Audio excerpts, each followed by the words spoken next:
TTN राजधानी स्थित SGPGI का 41वां स्थापना दिवस समारोह मनाया गया। इसमें सीएम योगी आदित्यनाथ भी शामिल हुए। कहा कि तैयारी इतनी शालीनता से करो कि सफलता शोर मचा दें। राजधानी लखनऊ में शनिवार को संजय गांधी स्नातकोत्तर आयुर्विज्ञान संस्थान एसजीपीजीआई का 41वां स्थापना दिवस समारोह मनाया गया। इसमें मुख्य अतिथि के रूप में सीएम योगी आदित्यनाथ शामिल हुए। इनके साथ डिप्टी सीएम ब्रजेश पाठक और स्वास्थ्य राज्य मंत्री मयंकेश्वर शरण सिंह मौजूद रहे। आयुष्मान कार्ड जैसी सुविधा भी आज प्रारंभ हो चुकी है। कितने बड़े पैमाने पे, तो अकेले उत्तर प्रदेश जैसे राज्य में 9 करोड़ से अधिक लोग इस सुविधा से आच्छादित हैं। 5.25 लाख से अधिक लोग अभी तक प्रदेश में 5.25 करोड़ से अधिक लोगों को अब तक यहां पे गोल्डन कार्ड जारी हो चुके हैं। और अभी हाल ही में प्रधानमंत्री जी ने 70 वर्ष से ऊपर के प्रत्येक बुजुर्ग को फ्री में प्रति वर्ष 5 लाख रुपए की स्वास्थ्य बीमा का कवर दिया है कि वह आयुष्मान वयम वंदना योजना के अंतर्गत इस योजना का लाभ ले सकता है। पहले कहां थी, सुविधा नहीं होती थी, लोगों को नहीं मिल पाता था, पिक एंड चूज होता था।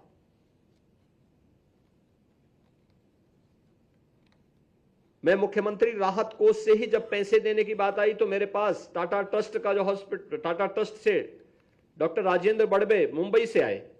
उन्होंने कहा हमारा जो भामा एटॉमिक सेंटर है आपका बीएचयू वाराणसी में, 1 वर्ष में 21,000 पेशेंट के लिए 73 करोड़ रुपए अकेले मुख्यमंत्री राहत कोष से मैंने उपलब्ध करवाए थे पेशेंट के कैंसर उपचार के लिए वहां के लिए। उन्होंने कहा साहब ये पैसा आपने वहां दिया, हमारा हॉस्पिटल वहां बहुत अच्छे ढंग से संचालित हो गया।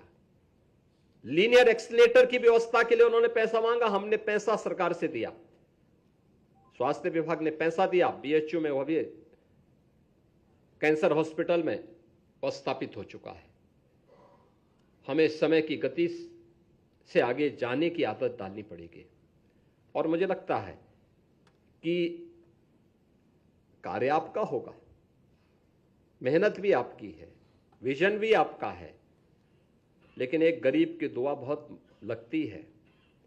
और आपके पास तो यह है कि आप उसके जीवन दे देंगे तो दुआ ही दुआ है जीवन में आपकी, फिर उसका आशीर्वाद ही आशीर्वाद है। और इसलिए उसको लेने की तैयारी हमें करनी चाहिए। विकसित भारत के लक्ष्य को प्राप्त करने के लिए एक स्वस्थ भारत बनाना आवश्यक है, तभी समर्थ भारत बनेगा। और समर्थ भारत बनेगा तो विकसित भारत दूर नहीं होगा, विकसित भारत हम सबके सामने होगा। और उस दिशा में आपको अगले 9 वर्ष की शानदार यात्रा के लिए अपने आप को तैयार करना है। आज हर व्यक्ति प्रदेश में एसजीपीजीआई की तरफ देखता है। आज हम लोग प्रदेश के अंदर, मैं बार बार इस बात को कहता हूं कि क्या स्थितियां थी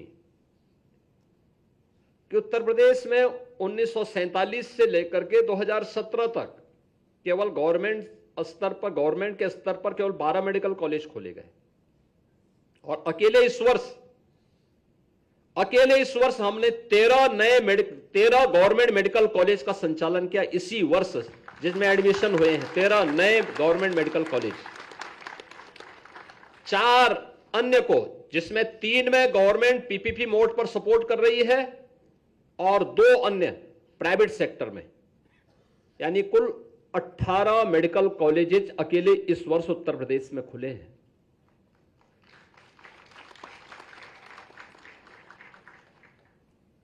यानी 70 वर्ष में खुले 12 और 1 वर्ष में खोले जा रहा है 18। यह है स्पीड, और उस स्पीड के लिए हमें अपने आप को तैयार करना होगा। आज आप देख रहे होंगे, यानी सबको डॉक्टर, लेकिन नर्सिंग स्टाफ कहां जाएगा, पैरामेडिक्स के बारे में कौन सोचेगा। आज तो हर संस्थान के साथ अपना नर्सिंग कॉलेज भी खुल रहा है। आज वहां पे पैरामेडिक्स का भी चल रहा है, अच्छे टेक्नीशियन मिल सकें, ट्रेन टेक्नीशियन मिल सकें, यह भी उतना ही महत्वपूर्ण है। और अन्य क्लिनिकल स्टाफ के बारे में भी कैसे आप उसको ट्रेंड कर सके, ये भी सब साथ साथ जब चलेगा तब परिणाम आ पाएगा। और आज उस दिशा में कार्य प्रारंभ हुआ है। डबल इंजन की सरकार उस दिशा में तेजी से कार्य कर रही है। आज उत्तर प्रदेश जैसे राज्य में 75 जनपद हैं। इन 75 जनपदों में हम लोग 65 जनपदों में मेडिकल कॉलेजेस खोल चुके हैं। हर जिले में फ्री डायलिसिस की सुविधा उपलब्ध करवाई जा रही है। ब्लड बैंक तो थे ही, ब्लड सेपरेटर यूनिट भी वहां पे स्थापित हुई है। आईसीयू संचालित हुए हैं। अन्य तमाम क्षेत्रों में भी आज कार्य हो रहे हैं। और रविवार के दिन, याद करना, रविवार के दिन स्वास्थ्य विभाग के सभी चिकित्सक हर प्राथमिक स्वास्थ्य केंद्र में जाकर के वहां पे केंद्र और राज्य सरकार की स्वास्थ्य संबंधी सभी योजनाओं के बारे में वहां पे एक बड़ा शिविर भी लगता है और कोई भी पेशेंट आकर के वहां पे अपना उपचार करा सकता है।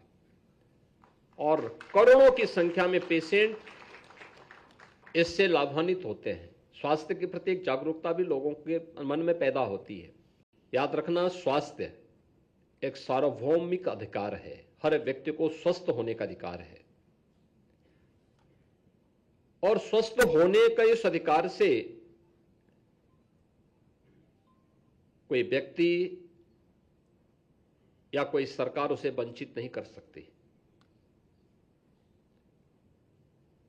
अच्छी बात है कि हम उसको सही दिनचर्या के लिए प्रेरित करें।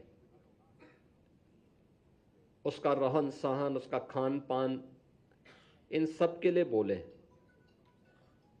लेकिन कुछ लोग होते हैं जो आदत से मजबूर होते हैं और उनको भी हम बाहर नहीं कर सकते।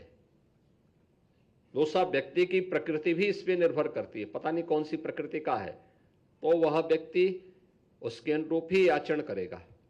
लेकिन तब भी समुदाय का और समाज का दायित्व बनता है कि उसको भी हम सही मार्ग पर ले चलने की व्यवस्था करें। और SGPGI वास्तव में इन सभी को प्राप्त कर सकता है। 550 एकड़ क्षेत्रफल में आपका व्यापक बृहद परिसर फैला है। इसमें भी हम लोग और कुछ भी नया कुछ दे सकते हैं। लोगों के लिए